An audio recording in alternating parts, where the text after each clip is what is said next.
अल्लाह ने एहसान जतलाया, फरमाया कि हमने अपना हबीब जो तुम्हें अता किया, ईमान वालों ये तुम पर एहसान किया है। अब ये एहसान इसी वास्ते किया है कि हम इस एहसान को याद रखें। ये जो हर साल नबी पाक अलैहिस्सलाम की विलादत और आमद और जलवागरी और तशरीफ आवरी के हवाले से महफिल सजती है, ये उसी अल्लाह की नेमत को याद किया जाता है जिस नेमत का नाम ज़ाते मुस्तफ़ा सल्लल्लाहु अलैहि वसल्लम है। गिरामी कदर हजरात, यहां पर एक और मसला भी सुन लीजिए, तवज्जो है हजरात आपकी। हमारे इस्लाम के अंदर विलादत को सेलिब्रेट करना और विलादत के मामलात को लोगों तक पहुंचाना और खुशी मनाना, इसकी इजाजत है। लेकिन जब कोई फौत हो जाए ना तो उसकी सोग की दो सूरतें हैं। अगर तो आम मुसलमान फौत हुआ है तो 3 दिन तक सो गए, उसके बाद खत्म, फिर ये रोना धोना नहीं चल सकता। और अगर वो औरत है जिसका शौहर फौत हो गया तो वो 4 महीने 10 दिन तक सोग करेगी बस। मरने पर ये हमारी इस्लाम रहनुमाई करता है। और जब कोई पैदा हो जाए तो फरमाया इसके पैदा होने की खुशी करो। कैसे? हम अकीका करते हैं ना, पंजाबी च हकीका कहने हैं, ते हकीका की हुंदा है, ये विलादत की खुशी का खाना होता है। समझ आ रही है? तो इस्लाम में विलादत की खुशी को सेलिब्रेट करने का कॉन्सेप्ट है। अच्छा, फिर इसमें अगली बात भी है। इसका यह मतलब यह कब तक है? तिरमिज़ी शरीफ में हदीस है, फरमाया कोई भी मुसलमान बच्चा बच्ची पैदा हो जाए तो उसका अकीका 7वें दिन करो, नहीं कर सकते तो 14वें दिन करो, नहीं कर सकते तो 21वें दिन करो। ये 3 डेटे मेंशन है। उसके बाद जिंदगी में जब चाहो अकीका कर सकते हो। समझ आ रही ना? ये एक बात। दूसरी बात, बार बार भी हो सकता है। मेरे नबी पाक का अकीका खुद 2 मरतबा हुआ है। अब आज 2-3 बंदे मोबाइलों में लगे, निकल के मेरी बात सुनेंगे तो ज्यादा फायदा होगा।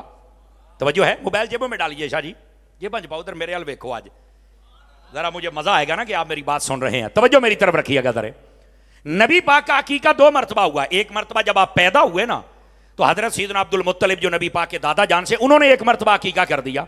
और दूसरी मरतबा ऐलान नबूवत के बाद अल-हाविल अल-फतावा के अंदर इमाम सयूती ने लिखा है इस बात को, और वहां पर यह दलील दी कि अकीका क्यों दोहराया। अब यह सवाल उठाया कि नबी पाक ने अकीका क्यों दोहराया। फरमाया, ये इमाम सयूती जवाब लिख रहे हैं, इसलिए दोहराया कि अकीका कहते हैं विलादत की खुशी का खाना। नबी पाक ने जमाना नबूवत में 2 मेंढे मंगवा के, ज़िबा करवा के, खाना पकवा के, खिला के साबित कर दिया कि मेरी विलादत का खाना जब जी चाहो लंगर पका के खिला सकते हो और खा सकते हो। ये इमाम सयूती ने लिखा है इस बात को, ये दलील दी है। लेकिन यार लोग यहां डंडी मारते हैं ना। उनसे जब पूछा जाए कि नबी पाक का अकीका दोहराया गया, कहा बिल्कुल। क्यों? तो वो कहते हैं जी पहला जमाना इस्लाम में नहीं था, तो दोहराया इसलिए ताकि दूसरा जो हो जाए वो जमाना इस्लाम में हो जाए। तो इसका जवाब फिर हम ये देते हैं कि अगर पहला अकीका जमाना इस्लाम में नहीं था तो बाद में उसको दोहराया गया, तो नबी पाक का जो पहला निकाह था हजरत अम्मा खदीजा से, वो भी तो जमाना इस्लाम से पहले का ही था ना। 15 साल नबी पाक के लाने नबूवत से पहले हुआ था, 25 साल उम्र सी नबी पाक दी। तो क्या नबी पाक ने अकीके के साथ निकाह भी दोहराया था? तो कहता है तो नहीं मैनू पता। तो मैं क्या पता हुंदा ते सुन्नी ना हुंदा। जे पिछलियां गल्लां जिहड़ियां लभ्या करो ताकि पता चले ना अगले बंदे को काबू करने का तरीका क्या है। अकीका दोहराया तो फौरन मौलवी साहब ने फतवा लगा दिया कि ये इसलिए दोहराया कि पहला जमाना इस्लाम में नहीं था। तो मैंने कहा अकीके से ज्यादा जरूरी तो निकाह है, तो क्या मेरे नबी ने निकाह भी दोहराया? कहता है ना, मैं कहा लब, लेकिन मैं बताता हूं नबी पाक ने निकाह नहीं दोहराया। क्यों? कि नबी पाक अलैहिस्सलाम का पहले अकीका भी सही था, निकाह भी सही था, दोहराने की क्या जरूरत थी? अकीका दोहराने में वजह वही है जो इमाम सयूती ने लिखी है कि नबी पाक ने जमाने इस्लाम में दोबारा से लंगर पका के बता दिया कि क़यामत तक आने वाले को फतवे ना लगाते रहे मेरी उम्मत पर कि तुम नबी के नाम का और विलादत के नाम का लंगर क्यों पकाते हो। मैं मुस्तफ़ा अपनी सुन्नत बना के जाता हूं।